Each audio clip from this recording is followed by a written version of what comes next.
Arthur, It's Only Rock and Roll is so iconic. This is an Arthur special that was released in 2002, and I actually thought I hadn't seen any of the specials in my childhood. I've seen a couple as an adult, but I didn't think I'd seen any. But when I started watching this, it all came flooding back.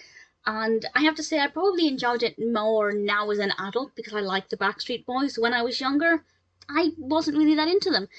This is all about rock and roll, and Muffy is so excited that the Backstreet Boys are coming to Elwood City. And yes, we do have vocals by the Backstreet Boys, and we do get to see them animated as Arthur characters, which I love. I think it's fabulous. But I will say the Backstreet Boys are not in it that much, which I think works really well, because when I was watching it, I was thinking, how would I feel if this was a band that I didn't care for? I didn't know. I knew the songs, I could sing along, but let's say it was a band I'd never heard of.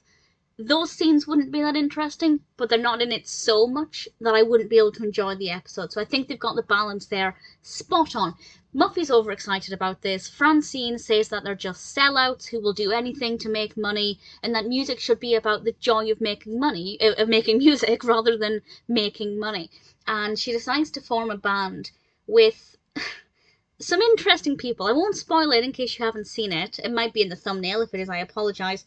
But she forms a band called You Stink, which I thought actually was pretty catchy, and it worked quite well. And they come up with this song that's really catchy.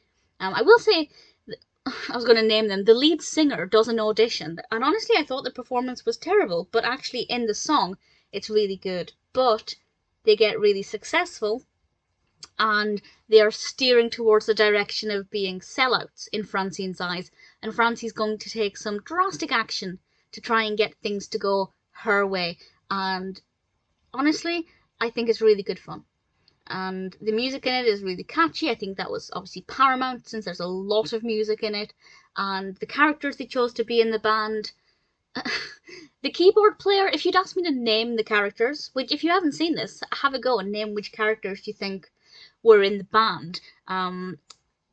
They all make sense apart from the keyboard player, but it gave it a different taste and a different flavour, and I don't dislike it. I'm just really surprised by that decision.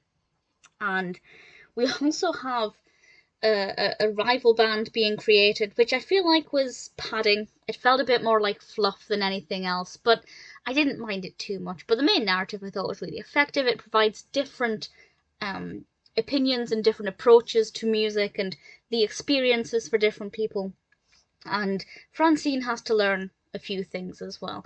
So iconic, such a great special. As I said, I didn't think I'd seen any of the specials, but this one, as soon as I started watching it, it all came flooding back, and rightly so, because it is very well written, very well developed narrative, really great music, very unexpected progression of the narrative, really, really something that's quite special and quite fun. And also the Backstreet Boys, which I just thought was pretty awesome.